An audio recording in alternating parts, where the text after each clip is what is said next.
présenté par erreur. Je ne suis pas vraiment freelance de la communauté, même si je l'ai été au début, à l'époque où Comet s'appelait Skilly. Maintenant, je suis développeur full stack dans l'équipe tech de Comet et surtout auprès de l'équipe communauté avec Corentin et Chloé. Donc, je vais vous présenter mon petit projet perso ce soir. Ça s'appelle GreyTape. Donc, simplement, c'est une librairie Node, comme l'a dit Corentin, qui sert à créer des applis lignes de commande de manière très simple.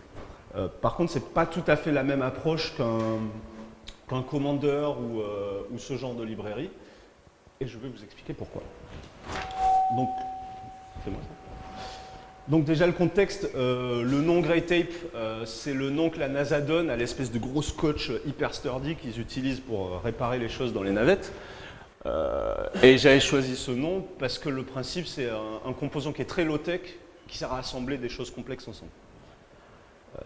Et le contexte de cette création, c'était que pour la millième fois, il fallait créer un outil de ligne de commande pour gérer les environnements de développement en interne chez Comet. Parce que tous les développeurs ne sont pas fans de Docker et d'outils comme ça. Donc il y a une complexité qu'on essayait de réduire et en général, on fait un petit outil en Bash ou avec Commander pour simplifier ces problèmes. Personnellement, je ne suis pas très fan de faire des gros scripts en Bash parce que je trouve que c'est vite indigeste comme manière de coder. Et d'autre part, je ne suis pas fan de Commander parce que je trouve que ça s'adapte mal aux problématiques du Bash et notamment à quand on veut se loguer dans un REPL pour taper des commandes dans un terminal différent, c'est pas toujours très adapté. Donc je voulais allier un peu l'expressivité du JavaScript avec la puissance du Bash et des outils standards Linux. Et donc j'ai créé GreyTape qui sert tout simplement à assembler des commandes Bash sous forme d'une appli CLI qui s'expose en Node. Je sais. Ça va être plus clair avec un exemple. Donc ça, vous voyez bien, ouais, c'est bon. Ça, donc c'est une appli très simple en GreyTape qui va servir à orchestrer un petit peu des containers et à pouvoir aussi se loguer dans un container comme si on était en SSH. Et donc, comme vous le voyez, on a un bloc core. Core, ça sert pour les commandes qui n'ont, on va dire, pas de préfixe. Donc, si par exemple, on avait une appli qui s'appelait Galaxy, donc l'appli qu'on utilise nous s'appelle Galaxy, je fais une commande qui s'appelle sleep, et ça va juste exécuter la commande bash qui est spécifiée ici. Donc, on peut envoyer une commande ou un tableau de commande. Donc effectivement, il n'y a pas grand-chose pour l'instant, mais ça nous permet déjà, par exemple, de se loguer dans un container. Je vais vous montrer comment. Si je fais, par exemple, Galaxy SSH API, il va tout simplement me loguer dans le container qu'on appelle API dans notre configuration. Et il va prendre en compte tout ce que je lui envoie. Ça permet aussi d'exécuter des commandes... Exit command not found. OK. Ça permet aussi d'exécuter des commandes directement dans un container. Donc, je vais vous montrer une configuration qui utilise ça.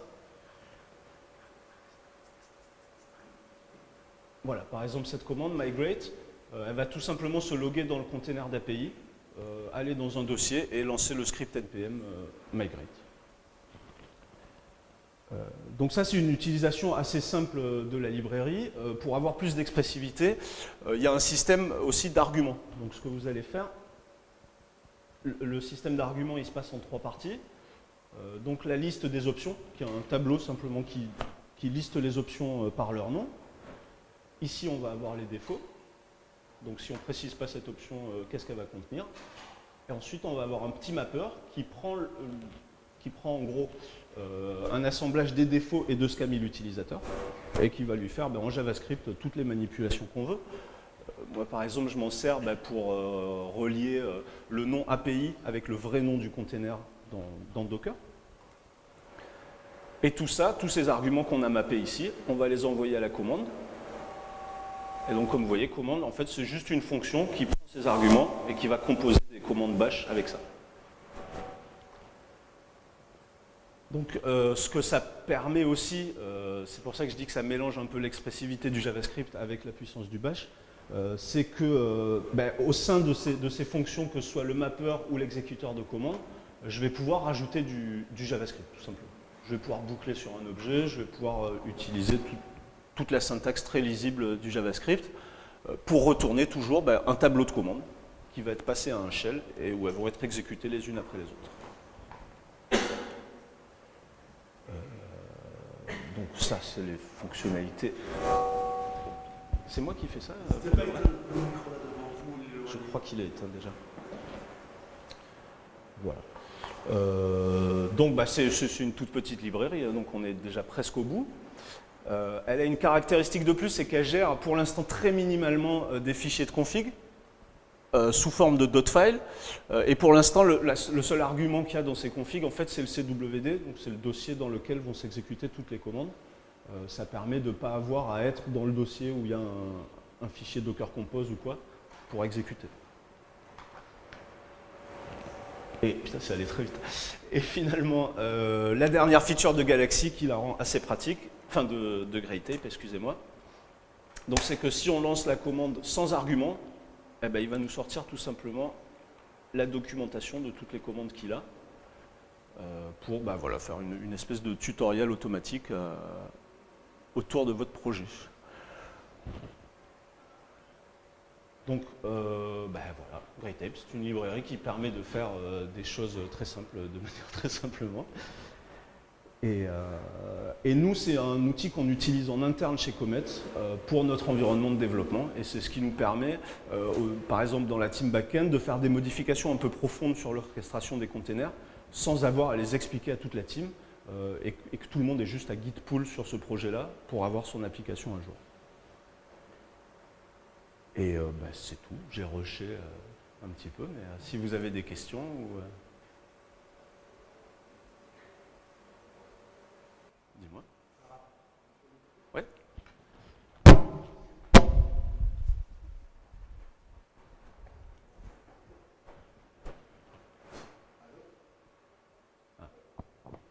Ouais. Non, mais sinon, dis-moi, je répète. Je le secoue sinon. Pourquoi pas utiliser derrière ça Ansible? Par exemple, pourquoi tu orchestres pas que des Ansible, comme ça finalement tu n'auras pas la complexité des modules ou justement ils ont déjà fait tout le taf. Par exemple Docker, tout est déjà fait dans Ansible. Finalement si tu fais tes scripts Ansible et que finalement ta tâche par exemple merge, ne fait que exécuter finalement un Ansible tiré le nom du fichier. Ça te permettrait de moins te focaliser sur les wrappers et sur finalement ce que tu veux y mettre dedans, de te focaliser sur l'interface de commande et vraiment garder un domaine métier que Ansible maîtrise parfaitement vu qu'ils ont tous les scripts. Ça en fait c'est absolument possible. Donc là naïvement tu peux effectivement exécuter des commandes Ansible depuis ces commandes là, dans la mesure où ton CWD est à l'endroit où tes playbooks se trouvent, il n'y a pas de problème. Mais c'est vrai que c'est une bonne idée de gérer nativement l'accès à des playbooks. Et finalement être vraiment juste le wrapper des commandes de tes fichiers de configuration. Oui, tout à fait. Et gérer les configs, mapper les arguments produits et envoyer ça en Ansible. Parce que imaginons là tu es en dev, donc tu es en local, mais comment tu vas gérer toutes tes connexions SSH et surtout le parallélisme en fait du SSH des actions. Si tu as 5 serveurs sur lesquels tu dois orchestrer la même commande. Ah, ça fait pas ça du tout. Mais justement, c'est pour ça quand je te disais, tu vois, finalement Ansible c'est son corps de métier. Et toi ton wrapper, il pourrait juste attendre le retour de Ansible qui lui dit donne. Absolument. C'est une idée, hein, c'est pas...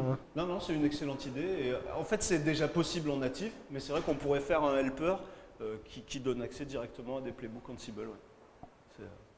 C'est très Au cas où, si tu as besoin d'aide, hein, tu me le dis. De toute façon, si j'ai besoin d'aide, c'est sur GitHub, c'est sur NPM. Donc c'est utilisable dès aujourd'hui.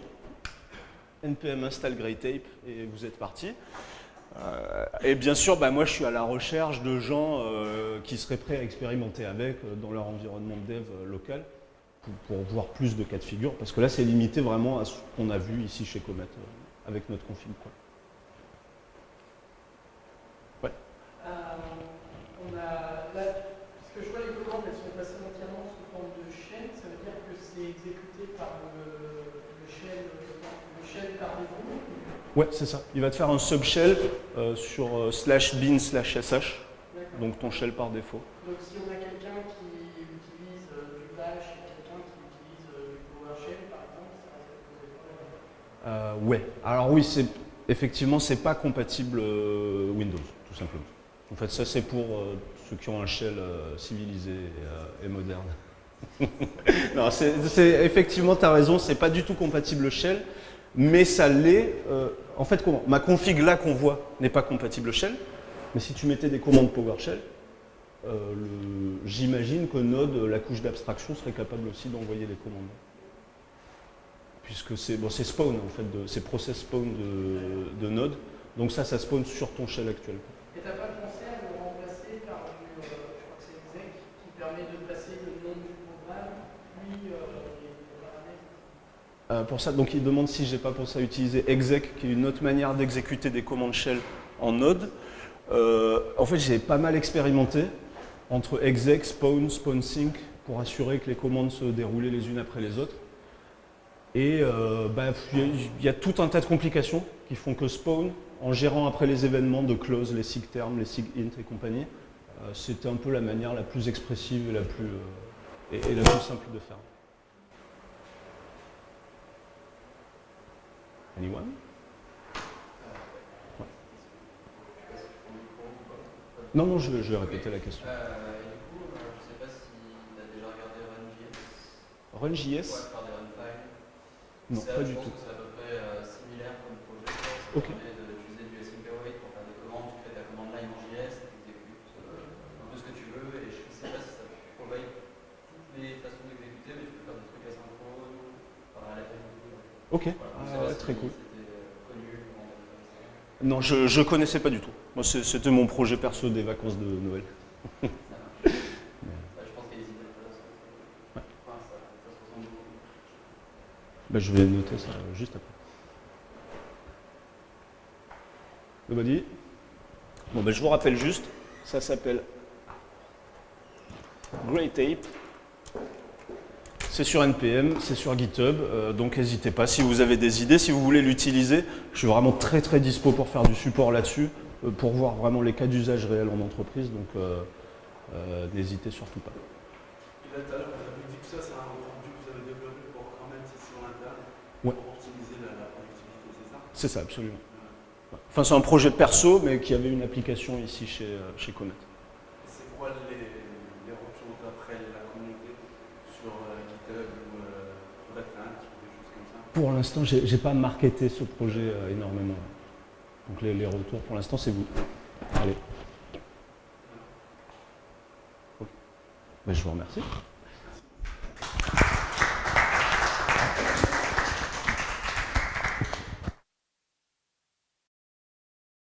Alors, bonsoir à tous. Donc là, un projet qui n'est pas du tout technique pour le coup, qui est un projet plus quelque chose que je fais à côté et qui est plus fonctionnel. Enfin, on va voir ensemble. Donc, ça s'appelle Make It Easy, puisque ça va parler de DevOps et voilà, j'ai essayé de mélanger un peu. J'aime bien mettre du français dans mes noms et donc là, MEP pour mise en production et on va essayer de faire ça facilement.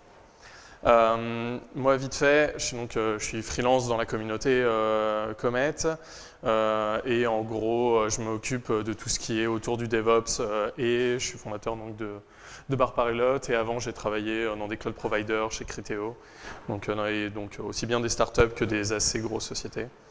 Je fais des podcasts, d'ailleurs, j'étais venu au précédent quand ça s'appelait Side Project. Donc vous pouvez aller voir, c'est sur p7t.tech. Il y en a un sur le DevOps, un sur Kubernetes et un sur plus des retours d'expérience de développeurs. Et aussi, j'ai créé un événement, donc on va voir si ça marche, mais ça me tenait à cœur de faire ça, pour que les développeurs et surtout les freelances puissent se réunir. En fait, quand j'étais dans les entreprises avant, on avait des summits, on avait des moments comme ça, où on pouvait se retrouver et où on pouvait faire un peu créer plus un effet de groupe. Et donc là, voilà, le but, c'est Symposium. Et ça se passe entre le 14, une semaine du 14 au 21 juillet. Donc si vous voulez vous inscrire, voilà, vous avez toutes les informations sur le site. Allons dans le vif du sujet. On va parler de DevOps. Alors déjà, qui a déjà entendu parler de DevOps ? Très bien, il y a quand même déjà pas mal de monde. Qui sait ce que c'est que DevOps ? On en a déjà moins. Et qui se dit DevOps ? Voilà, on en a 2. On va faire un petit récapitulatif. Là déjà sur DevOps, je ne vais pas donner de définition tout de suite. La première chose, c'est il y a 2 mots, DevOps, et puis souvent on fait un lien entre les deux. On met le Dev à gauche, l'Ops à droite, et puis ça fait un dessin un peu comme ça. Tout vient de Google Images. J'ai juste tapé DevOps sur Google Images. Ensuite, ça devient un peu plus compliqué. On dit, OK, il y a les devs d'un côté, il y a les ops de l'autre. On fait une boucle entre les deux, et puis on passe par des steps, donc build, plan, test, release, deploy, etc. Ça devient un peu compliqué. Après, il y a des gens qui rajoutent la QA là-dedans. Donc il y a le développement, il y a l'opération, il y a la QA, tout ça, ça devient le DevOps. Après, il y en a qui rajoutent tout ce qui est les business users, et puis donc ça devient un bouilli-bouilla comme ça, en termes de périmètre. Ensuite, le DevOps, alors après, on voit, c'est le lien entre l'agile, le lean, il y a même des trucs, je ne sais même pas ce que c'est, ALM et TOC, aucune idée de ce que c'est, mais alors déjà, ça devient compliqué. Donc là, on a parlé avant d'équipe, là maintenant, on parle de méthodologie ou de concept. Le DevOps, c'est aussi des outils, donc là, vous en avez plein. Donc déjà, il y en a qui sont Ansible, Puppet, Chef, c'est déjà les mêmes outils. Enfin, ça fait à peu près la même chose, mais c'est des outils différents. Enfin, OK, de quoi on parle?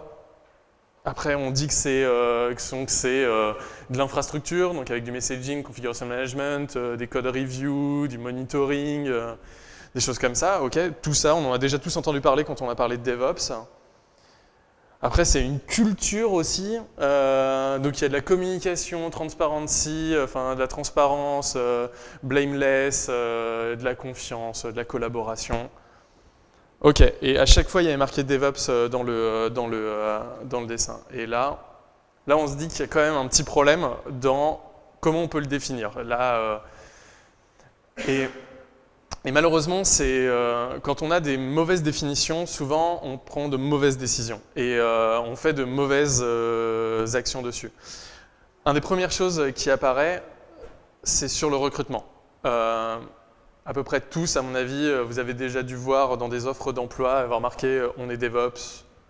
Oui, non, pourquoi? Ça veut dire quoi pour vous? Moi, pour vous dire, la première fois où j'ai entendu parler de DevOps et où en fait je l'avais mis un peu sur mon CV à l'époque, c'était en 2012 et à un salon de recrutement, quelqu'un m'a dit bah oui, mais on est DevOps, on fait du PHP et puis vous savez faire sudo apt get install.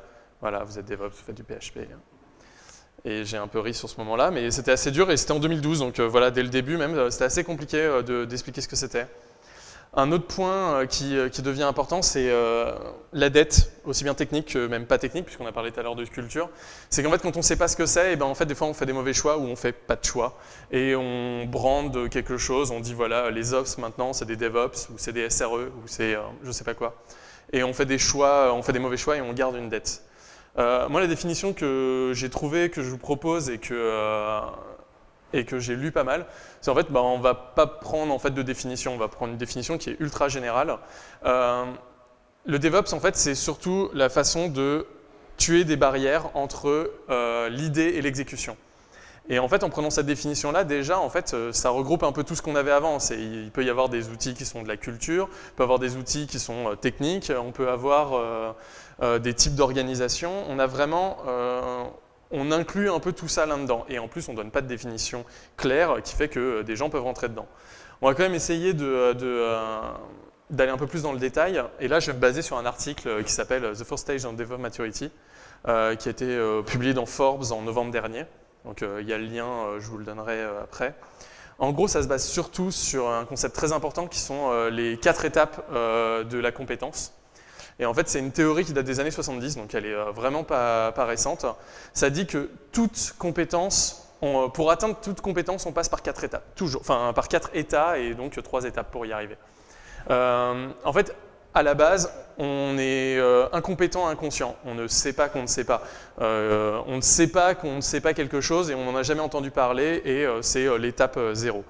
Ensuite, on sait qu'on ne sait pas. On a entendu parler de quelque chose et on ne sait pas le faire et donc là d'un coup on se dit « ah mince, j'ai un manque ». La deuxième chose, la troisième étape, c'est la compétence consciente. C'est voilà, enfin je sais faire. C'est j'ai appris, j'ai fait des formations potentiellement. Enfin voilà, je sais que je sais faire. Et la dernière étape, c'est je ne sais même plus que je sais faire. Et en fait, si vous voyez cette montée-là, bah, ça marche même pour le langage, par exemple. Au début, un enfant ne sait même pas qu'il ne sait pas parler parce qu'il ne comprend même pas le concept de langage. Un jour, il comprend que les autres disent des choses et que lui ne le sait pas. Après, il commence à apprendre à parler, il comprend les mots, il arrive à les dire. Et puis maintenant, nous, bah, on ne sait même plus qu'on parle. Comprendre un langage devient très naturel. Et donc en fait dans cet article-là, il applique cette hiérarchie de la compétence au cas du DevOps. Et en fait j'en ai fait un petit résumé et je vais essayer de le présenter. C'est donc 4 stages, je commence à l'étape 0 et on a des étapes entre les deux. Donc le premier, c'est pareil que ce que j'ai dit tout à l'heure, c'est on ne sait pas qu'on ne sait pas, et en fait souvent ça va se caractériser par le DevOps ça sert à rien, c'est un bullshit word comme un autre. Et en fait derrière, quand on fait un peu le dig de ce qui se passe, les déploiements sont tout le temps douloureux, tout le monde est en mode pompier, c'est la catastrophe en permanence dans l'entreprise. Et globalement, si on le représente, voilà, on a des devs d'un côté qui essayent de coder et on a des ops de l'autre côté qui essayent de rattraper tout ça. L'étape pour y arriver, en fait, pour passer, et sans doute pour s'en sortir de cette étape-là, c'est une étape dite de tooling. C'est de mettre de l'automation, mettre de la CI, mettre du monitoring. Et ça, c'est un peu les outils qu'on avait tout à l'heure dans une des diapos. C'est du Puppet, du Chef, de l'Ansible, c'est du Jenkins, c'est du Grafana, des choses comme ça. Et donc, on met en place ces outils-là. Et on arrive à un nouvel état qui est Automation for the sake of automation, qui est en fait souvent, on a fait trop d'automation. On a mis de l'automation pour à peu près tout ce qui existe. On a des spaghettiware de scripts, bash, plein de choses qui se mettent les uns dans les autres. Et souvent, en fait, on voit plein de problèmes qui apparaissent. C'est l'isoprod, ça n'existe pas. C'est chacun sur son poste de dev a OK des scripts, mais aucun n'est vraiment complètement identique. Et on découvre toujours des petits problèmes. La prod tombe, on ne sait jamais trop pourquoi, mais au moins on l'a détecté. Voilà, on a eu un progrès. On a détecté qu'il y avait un problème. Et on n'a jamais assez de DevOps. La représentation qu'on peut avoir, les types d'organisation dont ça se caractérise, c'est que vous avez une team dev, vous avez une team ops, et puis on crée une team DevOps au milieu. Voilà, ça c'est une des façons où ça se représente. Ou alors, on a décrété qu'un dev dans une des équipes était maintenant le DevOps, mais il ne connaît pas non plus le métier des ops. Ou alors c'est l'inverse, vous allez avoir des ops, des ops qu'on va appeler DevOps maintenant, et toujours très très décorrélés des devs. Pour s'en sortir, en fait, on fait une étape de collaboration et de réorganisation. Dans celle-ci, en fait, on va commencer à créer des feature teams, c'est-à-dire regrouper les produits tourner autour d'un produit. Donc toutes les équipes vont être attribuées, vont avoir toute leur stack intégrée. Donc du développeur à l'opérationnel, les gens vont faire les choix ensemble. Et donc d'un coup, on a enlevé la structure de l'entreprise. Ça dépend comment on représente l'entreprise en horizontal ou en vertical, mais en gros, on a changé le paradigme. Et on fait des teams par silo, par silo technique. Par silo, non, pas silo technique, des silos produits. On met en place des rituels de communication entre les devs et les ops, faire en sorte que même ils aillent manger ensemble, c'est un truc basique, mais souvent ça n'existe pas. Les équipes sont séparées, ils ne sont même pas au même étage, il y a souvent une porte entre les deux, et donc le but c'est de changer ces choses-là. Et au sein de l'entreprise, on va commencer à créer des as a service, donc une équipe qui va faire du platform as a service, du monitoring as a service, etc. Donc voilà l'étape. Et en fait, on arrive après dans un nouvel état, cette fois-ci, qui est qu'on a un système qui marche. Des équipes peuvent dire « Ok, c'est cool, chez nous ça marche mieux, on déploie plus vite, ça marche mieux par rapport à avant. On a You build it, you run it », une phrase qu'on entend très souvent quand on parle de Docker, etc. Et donc les devs commencent à comprendre un peu plus déjà la prod. Les gens commencent à faire des SLS, c'est-à-dire qu'ils commencent à dire « Ok, mon service, il va marcher comme ça ». Elles sont souvent écrites, elles sont rarement appliquées au final. Dans cet état-là, en fait, on est dans quelque chose qui commence à marchouiller. Voilà, on a quelque chose qui est plutôt cool, mais au final, on a quand même encore pas mal de problèmes parce que certains le sont pas, et tout le monde ne communique pas encore entre les silos ensemble. lycéo technique. Et donc ça va ressembler à peu près à ça. Voilà, on a enfin récupéré, on a enfin mis les devs à côté des ops. Et on a une équipe souvent ici, enfin DevOps, mais Google par exemple la nomme SRE. Pour le coup, c'est vraiment la team SRE qui sont des développeurs à qui on va donner un rôle de faire en sorte que le site fonctionne. Et d'ailleurs, on a donné plus d'importance aux devs. C'est un point aussi assez important. Moi, j'ai beau venir historiquement de la côté Ops. Dès qu'on arrive à ce niveau-là, les devs prennent énormément d'importance parce que c'est eux qui traitent le cas business. Les Ops sont là en support, font du as a service et permettent aux développeurs d'aller vite. Et c'est ça surtout la chose la plus importante. Comme j'avais dit au début, le but du DevOps, c'est de réduire le plus possible le temps entre l'idée et la réalisation. Et enfin, donc, pour en finir un peu avec tous ces problèmes-là et finir enfin cette transition au DevOps possible, c'est une étape de confiance. Et donc, c'est celle où on va commencer, toutes les équipes vont avoir des OKR, donc c'est Objective Key Result. Après, ça dépend comment c'est implémenté dans les entreprises, mais ça permet de définir sur 3 mois ou plus qu'est-ce que va faire l'équipe. Et donc, comme ça, on a une communication, même si tout le monde est en sprint dans son coin. Ça permet de dire, bah voilà, dans 3 mois, normalement, on aura fait ça. On a une certaine roadmap, on n'a pas les dates exactes, mais on sait à peu près que dans 3 mois, ça va être fait. Et les gens le savent entre les différentes équipes. Le value stream mapping, c'est les gens font une analyse produit de de là où est leur valeur ajoutée. Et donc comme ça, ils savent où est-ce qu'ils doivent investir du temps et aussi des ressources. Et là, on a même un changement complet, c'est qu'on on redéfinit complètement tous les rôles. Et là, c'est vraiment une phase de Big Bang. Il y a Netflix, par exemple, où c'est arrivé il n'y a pas si longtemps que ça, où ils l'ont expliqué. Et donc, on change même la rémunération des gens. On n'a plus trop de managers, donc vraiment, les rôles changent, la place des gens change, la hiérarchie se redéfinit. Et aussi, on a la création d'une équipe de QA pour valider les SLA. C'est-à-dire, c'est bien de dire que notre SLA, et donc on a un taux de dispo de 99,99, mais il faut quelqu'un pour le valider. Et on a souvent une team QA en fait, qui revient là au centre du jeu, et c'est elle qui fait cette étape de confiance entre tous. Et donc, on arrive à quelque chose dans l'article qui est appelé High Performing Organization. Et en fait, on arrive à quelque chose où vraiment, il n'y a plus de point de blocage, en tout cas en termes de déploiement. Il ne faut pas oublier qu'à la base, on parlait vraiment de déploiement et de temps pour arriver en production. On a enlevé à peu près toutes les barrières qui pouvaient exister. On a des BU, donc des business units, qui sont entièrement autonomes. Et on a en fait, au sein d'une organisation, au sein d'une grande entreprise, donc il faut imaginer une grosse structure comme une banque, quelque chose comme ça, on va commencer à avoir une division en plein de petites BU, chacune dédiée à un produit, ça va être les pros, les parts, les particuliers, etc. par exemple, ou ça peut être une division encore plus basse, ça dépend beaucoup des projets, qui vont être complètement suffisants. C'est-à-dire ils vont avoir leur équipe RH, ils auront sans doute leur équipe d'achat, ils auront leur équipe de finance, etc., etc. Rien n'est mutualisé entre ces équipes-là.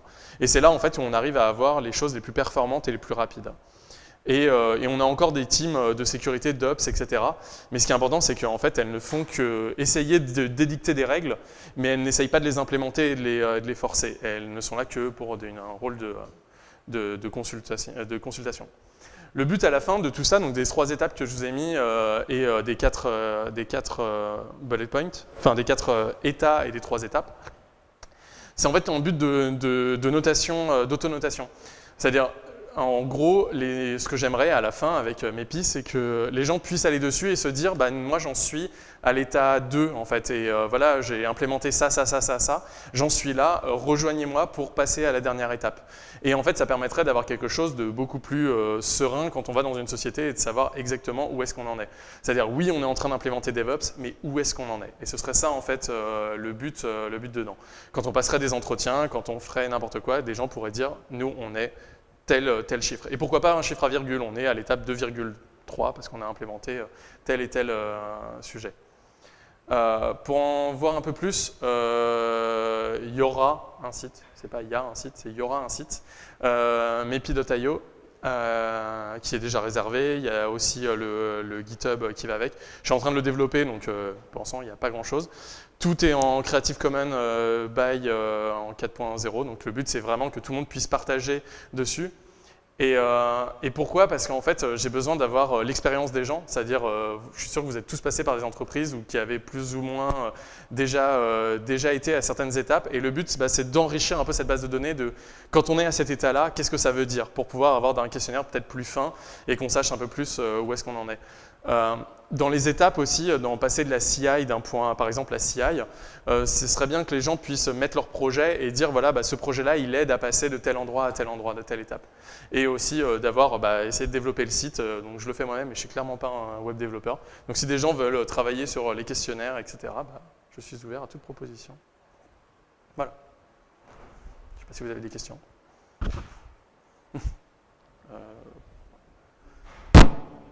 Oula. Ouais, je vais le répéter. Tout à l'heure, vous avez parlé de changement de rémunération. C'est l'augmentation de la diminution. C'est quoi en fait Eh ben, ça va dépendre de qui va faire. En fait, quand on parle de ça, en fait, quand on est proche du business, c'est celui qui va. On fait un value stream mapping et on voit qui apporte de la valeur ajoutée dans une entreprise. Ça ne veut pas dire forcément qu'il va y avoir un changement complet, mais ça veut dire que la grille de rémunération classique avec développeur ou en fait bas de l'échelle, puis après manager, puis triple manager, quadruple manager, parce qu'avec mes amis on appelle les chefs à plumes, va changer en fait très vite, puisque en fait le but c'est vraiment d'avoir une organisation plus fine. Et des fois, le terme qu'on emploie là-dessus, c'est start-upisation. C'est en fait d'essayer au sein d'un grand groupe de le diviser en plein de petites équipes plus agiles et qui vont pouvoir atteindre plus facilement leur but. Donc la rémunération, en fait, normalement, elle va. En fait, en faisant des équipes plus petites, on va réussir à mieux gérer les gens qui vont amener de la rémunération, de la valeur ou pas, et de ne pas avoir des grilles comme on peut avoir dans certaines entreprises où quand on arrive, on dit ah ben non, ok, tu vas nous faire rapporter beaucoup d'argent, mais tu rentres pas dans la grille, donc on t'embauche pas. Là, l'avantage, c'est d'avoir dans une équipe de dire bah voilà, nous on a tel besoin, il y a telle personne qui répond complètement à notre besoin. Il n'y a pas besoin d'aller faire 4 milliards de process qui ont été faits pour peut-être une autre partie complètement de l'entreprise. C'est d'avoir quelque chose avec un process dédié à cet endroit-là. Et en plus, chaque produit gérant normalement, chaque BU en tout cas à la fin, gérant aussi son moyen financier, ce qui est un point extrêmement important. Elle sait ce qui rentre, elle sait ce qui sort en termes de produits. C'est elle qui peut gérer ça aussi. Et chacun est un peu autonome dans chacune de ces parties-là. Donc en fait, ça va dépendre de qui.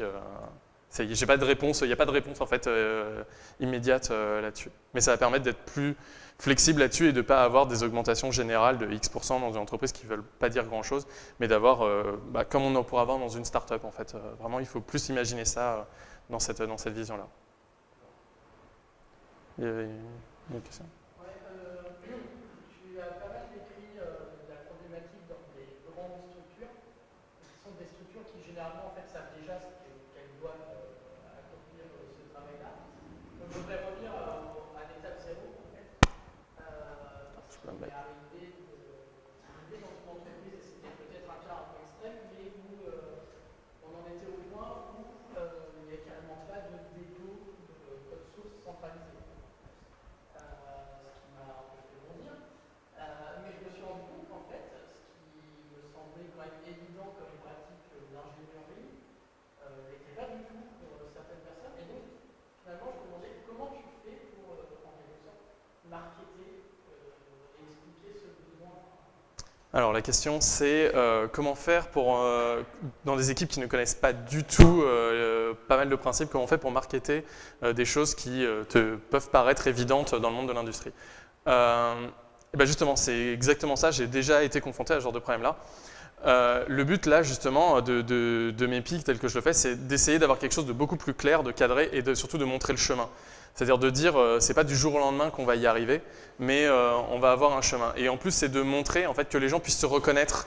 Par exemple, dans cette étape 0, si jamais les gens se reconnaissent dans ce qui se passe ici, qu'ils puissent se dire, ah ouais, je suis là. Et en fait, que instantanément, ils se disent qu'ils ne soient plus dans l'incompétence inconsciente, mais que ça devienne conscient en fait, que d'un coup ils puissent avoir peut-être un mode ah ouais mais on est vraiment là et on n'est pas les seuls à avoir eu. Souvent il y a ce problème des entreprises, même des humains en fait naturellement, de se sentir unique. La notion d'unicité c'est non mais ici c'est différent. Et en fait tu l'entends partout ça. Enfin, tout le monde est différent comme tout le monde. Et en fait, c'est là en fait, où j'essaye de faire ça. Et c'est pour ça d'ailleurs que je ne mets pas des produits, je ne mets pas des outils techniques, j'essaie d'avoir des concepts très plutôt haut niveau, justement pour que les gens puissent se reconnaître dans ces cas-là. Mais par exemple, oui, l'exemple de on n'a pas de dépôt de code, on ne sait pas ce qui se passe, ça serait un bon point, tu vois, là, dans le type d'expérience qui pourrait être ajouté ici. C'est tout à fait le cas. Et pour te dire, même dans des grosses sociétés, c'est encore le cas. Moi, par exemple, là, à l'heure actuelle, je travaille pour un grand compte, une grande banque. Il n'y a aucun dépôt de code commun. Enfin, on m'a même demandé de faire une documentation Git avant-hier. Donc, Donc non, même les grands comptes n'ont absolument aucune notion de ça en fonction des équipes. En plus, oui, peut-être quelque chose que je n'ai pas dit, c'est cette auto-évaluation, elle peut être faite par équipe, pas forcément par entreprise. Je pense que dans un grand compte, en fait, les choses ne sont pas pareilles en fonction des équipes, en fonction des endroits, etc. Et donc, tu peux très bien avoir une équipe qui en est à tel niveau parce qu'elle a conscience de ça et une autre qui n'en a pas du tout conscience. Mais je pense justement, voilà, c'est un peu ça le but de marketer, c'est d'avoir une prise de conscience et que les gens puissent se dire « Ah ouais, en fait, quelqu'un nous a décrit. » En fait, parce que ça, c'est quelque chose que j'ai vu plein de fois et là, il y a quelqu'un qui nous a décrit. Ok, en fait, après, on passera à ça. Et c'est ce but, en fait, de se dire qu'il y aura un chemin et de montrer, ça ne sera pas du Big Bang, mais il y aura un chemin. Et à chaque fois, on progressera et on réussira ou pas et on avancera comme ça, parmi les échecs. Je ne sais pas si j'ai répondu. Si, oui. Après, la question serait ensuite de savoir si tu arrives à donner une espèce de roadmap qui te donne assez confiance. C'est le but en fait, après là c'est la question de confiance et là-dessus c'est le but du travail sur ce genre d'outils un peu haut niveau. Tu avais une question ? C'est juste pour clarifier un peu, je me fais l'idée de l'EPI donc qui serait une sorte de questionnaire très détaillé d'auto-évaluation qui va me donner un état et la prochaine étape pour accéder à un prochain état. C'est ça en fait. Donc c'est sous forme de questionnaire. Ouais, alors voilà, en fait le but là du site web que je suis en train d'essayer de développer, c'est d'avoir donc la définition de ces étapes-là, donc de ces stages, de les définir et de les donner dès le début en disant voilà. Le but maintenant, c'est si vous avez envie de vous noter, allez-y, répondez à ça. C'est complètement, les gens ont le droit de dire oui, non. Après, le questionnaire n'est pas encore justement bien défini, je l'ai pas, mais il n'est pas fait et c'est là aussi où il y aura besoin d'aide et sans doute il sera agrémenté au fur et à mesure. Le but, c'est vraiment d'essayer de trouver au mieux avec des questions basiques. C'est voilà, est-ce que vos déploiements sont pénibles ou pas ?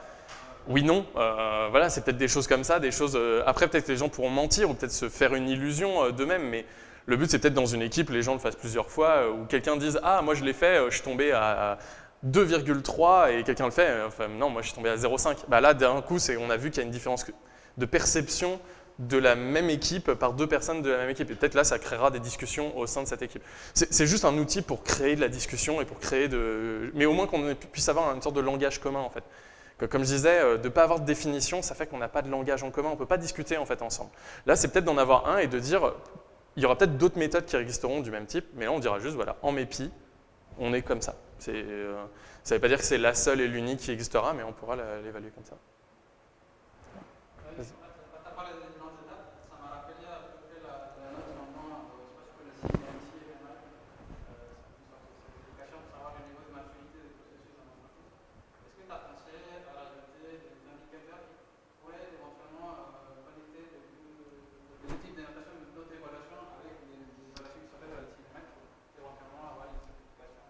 Donc la question c'est, est-ce que j'ai pensé à... Enfin en fait il existe d'autres certifications avec des étapes et est-ce qu'on peut faire un pont entre ces différents ?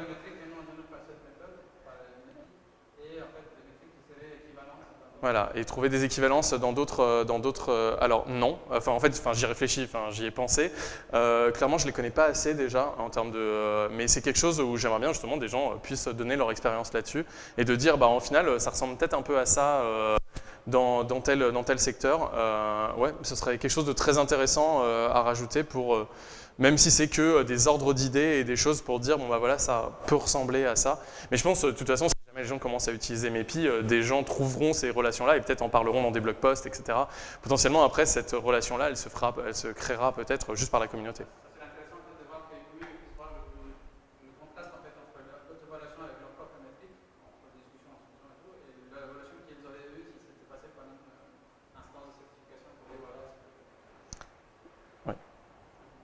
Oui, non, c'est vrai, je suis entièrement d'accord. Donc le lien, la question et la remarque, c'était ça serait intéressant de pouvoir faire le rapprochement entre les évaluations faites dans le cadre d'une certification et les auto-évaluations faites dans le cadre de MEPI et de pouvoir contraster entre les deux.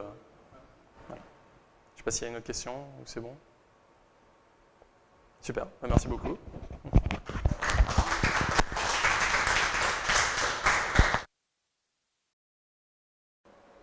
Quelqu'un le sait? Ouais. Voilà. C'est bon. Ça me fait un écran beaucoup plus petit. Alors, Aujourd'hui, on est venu avec mon collègue qui est là-bas, qui est discret. Il ne va pas faire la présentation, mais il surveille. On a travaillé donc ces derniers mois sur un projet open source qu'on a nommé SPM. Malheureusement, on s'est rendu compte que ça veut aussi dire syndrome prémenstruel quand on tape sur Google. Ce qui est un peu con quand même, mais bon, on n'a pas changé. Voilà, c'est surtout en France. Donc, le principe d'SPM, c'est on vient plus du bac. Je vous fais un peu l'explication vite fait, après je vais plutôt coder. On adore NPM, on adore les librairies, la gestion des paquets, dire quand on a fait un truc, on peut le réutiliser, l'importer, le versionner, le partager. C'est vraiment ce côté collaboratif qu'on ne retrouvait pas en fait avec les composants front. Ça nous arrivait, on faisait alors un formulaire, on a fait des inputs, on a fait des super trucs. Puis à la fin, tu l'as mis quelque part, tu recommences un autre projet, tu te dis ah ouais, j'avais fait un input sympa. Si tu veux pas spécialement utiliser tout matériel ou tout bootstrap. Donc on était parti sur le principe de faire la même chose, un gestionnaire. Donc je ne vais pas aller plus loin dans les explications, je vais vraiment coder. Je vais partir du principe où je vais coder un input, un formulaire qui va gérer l'envoi sur une API et le faire dans des modules, un projet, tout ça. Je vais vous le montrer en 20 minutes normalement. Donc là, j'ai préparé donc, le code, le principe. Ici, on peut voir, j'ai juste un dossier qui est bien vide, que je ne triche pas, en cas où. Donc SPM, pour l'installer, il suffirait de faire npm install-g spm-cli. Je ne vais pas le réinstaller, mais dans le principe, c'est ça. Je vais prouver que je l'ai, donc voilà, j'ai bien la bonne version. Le principe d'SPM, c'est tout simplement un CLI où on retrouve les commandes de base, version, user, projet, module, style guide, toutes les choses qui nous permettent de versionner notre projet de style. Si maintenant je vais créer un module, je vais aller voir dans, j'ai toutes les commandes, donc l'administration, le clone. Parce que quand vous avez publié votre module, vous voulez peut-être le récupérer comme Git, vu qu'on fait du versionning. Vous pouvez le créer, le détail, donc toutes les éditions. Je ne vais pas rentrer dans le détail parce que sinon ça nous fera trop long. Mais dans le principe, donc pour le créer, je vais créer déjà mon premier input, donc input texte, voilà, qui va me créer finalement, il va me demander la version. Si je veux du CSS ou du CSS, là je vais choisir du CSS, la main class. Donc la main class, c'est le wrapper qui va contenir finalement notre composant. Parce qu'on s'est beaucoup axé sur le principe où le CSS, donc le côté style, est laissé à l'abandon encore, beaucoup dans les composants. La description, je suis un input, voilà, on ne va pas faire compliqué. Legacy ou modular, c'est pour le principe d'importation.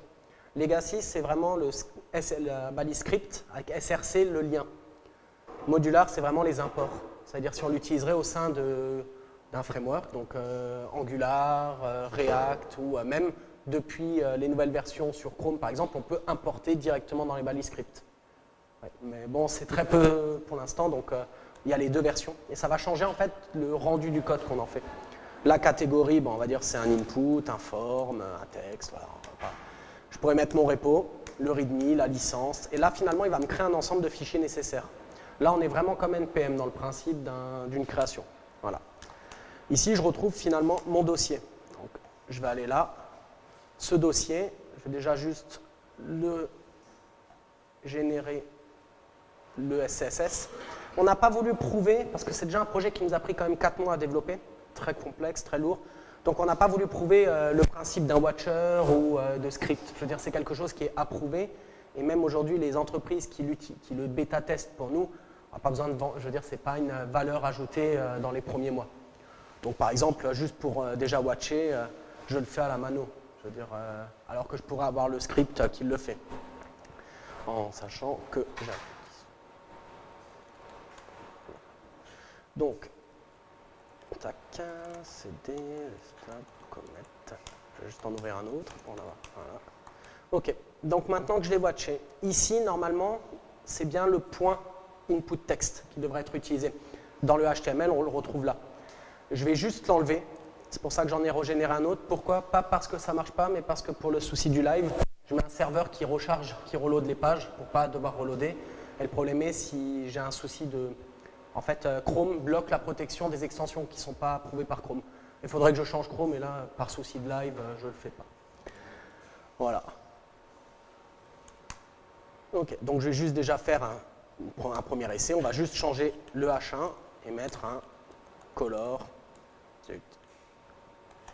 red. Voilà. Et ici, on va lancer maintenant le serveur. Tac.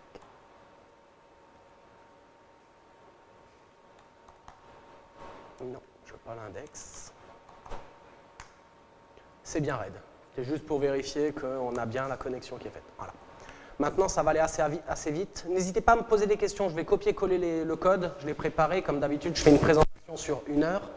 Et j'explique plus en détail. Mais là, pour gagner du temps, j'ai déjà tout fait. Donc là, on va déjà juste commencer à amener le HTML. Donc, dans notre structure, en temps réel, on voit que j'ai un input. Donc l'input, le label et différentes phrases qui vont correspondre finalement à mes états de mon input. Valide, invalide, pending. Maintenant, comme j'avais dit avant, on a un wrapper. Donc c'est pour ça que la classe ici, elle est vide. Donc si on va dans le module, on remarque que le wrapper, il est juste là. Et finalement, c'est la classe qui va permettre de toggler en fait l'élément. Je vais rajouter mes variables. Donc vu que je suis en SCSS exprès, j'ai fait des variables pour pouvoir les utiliser quand même. Voilà. Je vais rajouter mon code SCSS.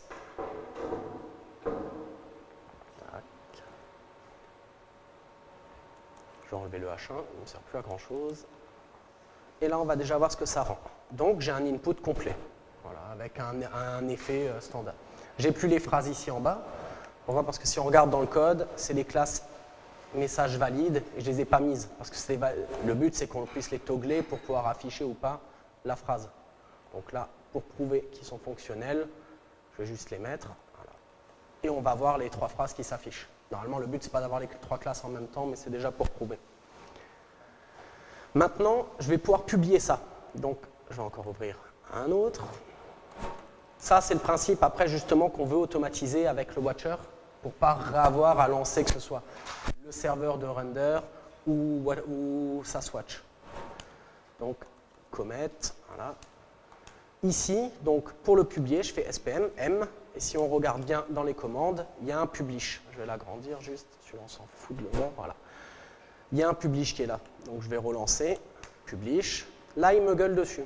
Tout simplement, c'est assez explicite, on a voulu, je vous le montrerai dans le sandbox, donner les responsivités. Parce que le but, c'est quand on fait un composant graphique, et que quelqu'un cherche un composant graphique, c'est aussi de savoir sur quelle plateforme je peux l'utiliser. C'est bien beau de m'en faire un, mais je ne sais pas si tu l'as codé pour mobile, pour tablette et tout ça. Donc là, moi, je pars du principe, ils sont pour tous. J'ai mis des breakpoints, mais pas pour la watch. On n'a pas appris. Donc, j'enregistre.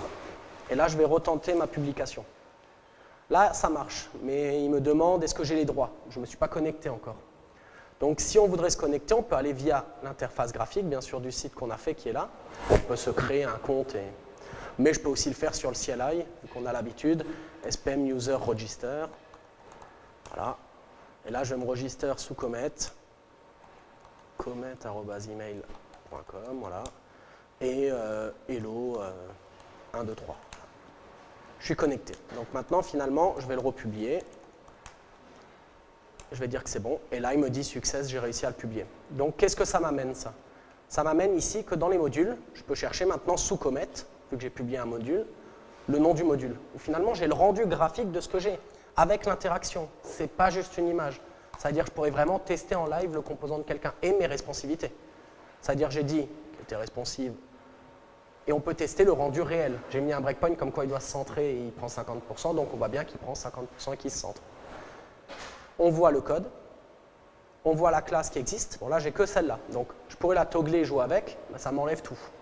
Donc déjà, j'ai un souci, c'est que j'avais dit que je voulais toggler celle-ci.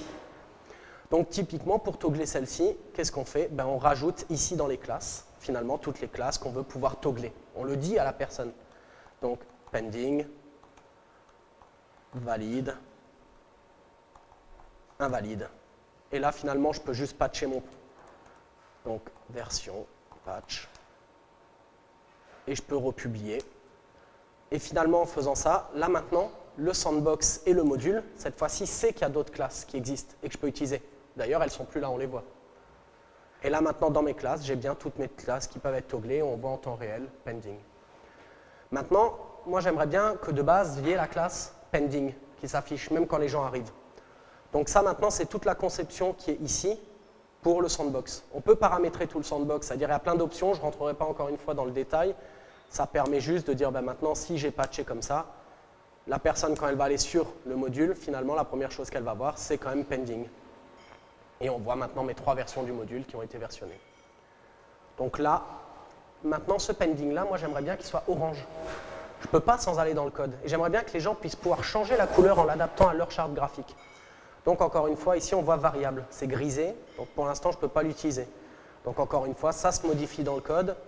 Je pars du principe, j'ai une variable ici qui est la couleur du pending, qui est sky blue.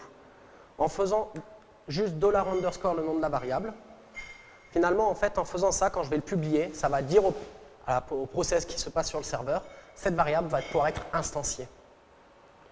Et donc là, je vais juste aller modifier dans le code directement la variable pour pouvoir quand même la garder. Hop. Tac. On va republier. Normalement, hein, la personne logique ne va pas publier 5 fois. Hein. Là, c'est pour vous montrer étape par étape le rendu. Ah, invalide variable, il doit y en avoir une qui traîne encore. Donc, tac. Je la vois pas. Quelqu'un la voit. Il me dit nos résultats. Ah, j'ai pas enregistré. Ça va pas le faire alors. Voilà. Et on publie. Et finalement, maintenant, on va voir que là, c'est plus grisé. Mais je vais avoir en temps réel la variable, donc on voit bien que c'est bleu. Et là, j'ai déclaré que celle-là, je peux l'utiliser. Donc, je veux orange. Voilà. Et je vais voir en temps réel l'effet que ça donne. Donc, on peut considérer que sur des composants un peu où quelqu'un a créé un composant assez solide, où il a 15 variables, 15 classes, on peut vraiment adapter finalement son composant comme on l'entend. Et après, on pourra le télécharger aussi comme on l'entend. Si on a changé les valeurs, on pourra le récupérer avec les valeurs qu'on veut. C'est aussi ça l'idée. Donc là, maintenant, on a notre input. Je vais passer à la suite. Donc, j'ai besoin, j'ai dit d'un input, mais aussi d'un formulaire. Ce formulaire, il aura la vocation, ce module, je pourrai wrapper autant d'inputs que je veux dedans, et il va automatiquement m'envoyer les valeurs name et la value qu'il y a dans l'input à l'URL que je l'aurai passé en paramètre. C'est un wrapper pour un formulaire, en quelque sorte, que je vais coder. Donc, le même principe, je sors de celui-ci, je vais créer un nouveau projet, donc SPM M module, un nouveau module, je veux dire, donc module create, et cette fois-ci, je vais l'appeler form submit. Voilà.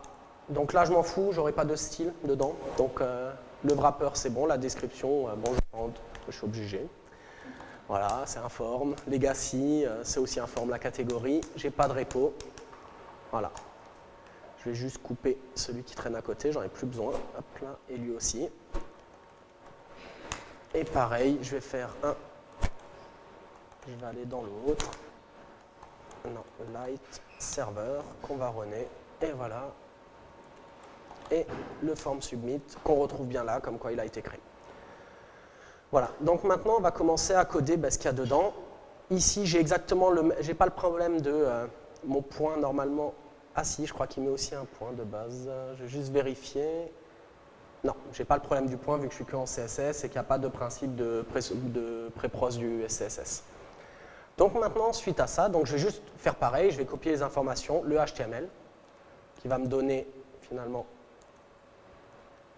juste 2 champs, que je ne laisserai pas à la publication, mais je les utilise pour tester, pour vous montrer que c'est fonctionnel. Après, je vous montrerai comment j'importe finalement le form et les inputs et je combine tout ce que j'ai fait dans un seul projet.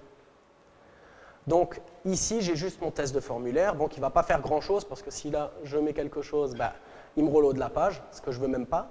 Et en plus, ce n'est pas du tout le comportement que j'en attends. Donc là, je vais commencer ça. On se souvient, il faut toujours le wrapper, donc dans la classe qu'on retrouve à chaque fois dans le module qui est ici. Et après, je vais lui mettre tout simplement le JavaScript, qui est un petit bout de JavaScript que j'ai codé, donc, qui va juste permettre, je vais vous le détailler, j'ai une URL, j'ai fait une API de test, d'ailleurs que je vais lancer, juste CD, présentation, API, voilà. Voilà, elle va tourner. Sur cette API, j'ai fait 2 choses. J'ai fait une route en prod et une route en dev, pour pouvoir montrer qu'on va changer à un moment l'URL. Parce que là, je suis en dev, mais quand je vais l'utiliser dans mon projet, je veux taper sur une API de prod. Donc, je récupère le form, je récupère tous les inputs qui sont dans le form, j'écoute, et dès que j'appuie sur Submit, j'envoie finalement un objet construit où il y a le nom et la valeur à l'élément.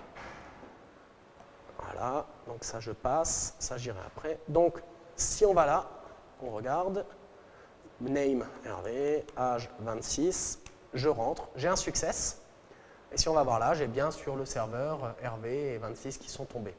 Donc la communication s'est bien établie. Maintenant, ça c'est une petite subtilité, je le montre dans le code, je trouve que c'est assez intéressant, c'est que quand on va faire des instances, on va avoir un souci, par exemple ici, là si on était en TypeScript, à ce niveau-là, il nous gueulerait une grosse erreur en fait. C'est qu'ici on part du principe que form, input et toutes les valeurs qui suivent existent. Ce qui est une erreur en fait. C'est-à-dire que si cette classe n'existe pas, finalement mon code JS va foirer en fait. Donc je le protège et ce sera très intéressant en fait au moment de l'instance. J'expliquerai après pourquoi. Donc voilà. Et finalement, si je vais tenter de publier ça, donc SPM module publish. Voilà, alors je ne suis pas dans le bon. Je suis où? Ah non, je ne suis pas rentré dedans. Donc là, tout simplement, il n'a pas détecté de SPM module, donc il ne peut pas publier. Et si cette fois-ci je le publie, ben là, il me dit toujours, j'ai le problème de responsivité. Alors là, c'est quelque chose, on s'en est rendu compte, il faudrait désactiver la responsivité pour des choses qui ne sont pas graphiques. On ne l'a pas implémenté encore, mais c'est quelque chose, voilà, on le sait. Donc je mets juste mobile, même si ce n'est pas pour le mobile, histoire qu'il ne me gueule pas dessus. Et je vais republier. Là, j'aurai une autre erreur, qui est aussi due à un mécanisme de protection qu'on a implémenté. Ici, dans le query selector, on a dit target cette classe-là. Mais cette classe-là, si demain je crée une instance de mon formulaire, que je change le nom de la classe, vu que je vais changer le wrapper, ben ici, ce ne sera plus la bonne.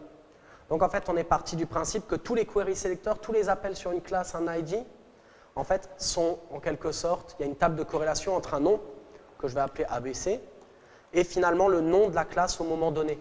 C'est-à-dire dans votre nouvelle instance que vous allez générer, ce nom-là, il va changer en fonction du nom de l'instance, qui va permettre que le code, en fait, soit toujours maintenu. C'est pour ça qu'on retrouve ici, typiquement, dans ce copier-coller-là, déjà la bonne solution. De dire, ben, là, j'ai protégé, de dire, je ne veux pas cette classe-là, je veux cet élément qui sera dans mon tableau, plus ça. Ce qui me permet... Excuse-moi? Une? Oui, c'est voulu parce que je veux tous les inputs dans le form. Comme ça, en fait, n'importe quel type d'input que tu mettras, je peux les récupérer. Donc là, maintenant, je reteste la publication. Ça marche. Donc je peux retourner encore une fois sur le site, me dire, je vais chercher, commit, voilà, j'ai bien mon deuxième. Ah, je me suis rendu compte, j'ai fait une erreur, j'ai laissé mes tests. Et en plus, mon URL, bah, je n'ai pas de variable. C'est pas pratique, ça. Donc là, déjà, première chose, je vais retirer mes tests. Ils n'ont plus rien à faire ici. Et pour l'URL, de la même façon qu'on a instancié une variable finalement avant en SCSS, il me suffit de faire ça. Ça, non, ça, ok, j'y arrive. Pour dire finalement, au moment où je vais envoyer le module, ça aussi c'est une variable d'instance. Donc on peut aussi bien donner une variable d'instance au JS qu'au CSS. Je vais patcher, je publie. Et là maintenant, cette fois-ci, on aura bel et bien déjà le dev qui est parti. J'ai qu'un bouton qui me reste. Et là, j'ai bel et bien ma variable URL que je peux utiliser.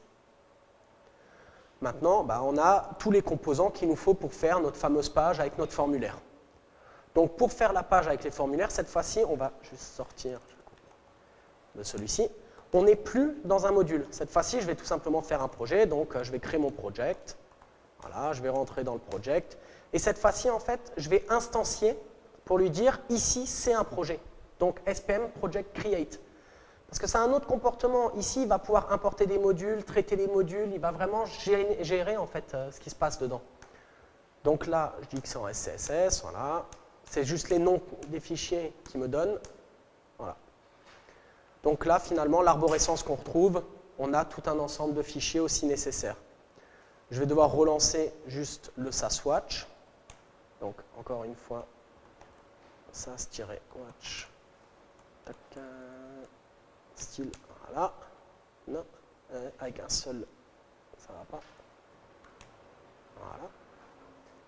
Et là, je vais modifier dans le HTML, encore une fois, le point pour les soucis de la présentation. Ici, je vais aller aussi faire le live.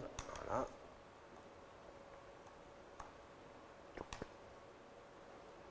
Et voilà, là j'ai mon projet qui existe bel et bien. Donc là, maintenant, j'ai rien dedans pour l'instant. Donc ça ne me sert pas à grand-chose pour l'instant. Mais j'ai envie de télécharger mes modules. Alors, moi je connais déjà la commande, mais si on ne connaît pas la commande, on peut aller s'inspirer ici. Elle est là pour l'installer. Et finalement, en allant dans le projet en faisant juste ça, ben là, il est allé chercher le module et il me l'a installé. Et donc là, j'ai juste à copier-coller finalement mon code HTML.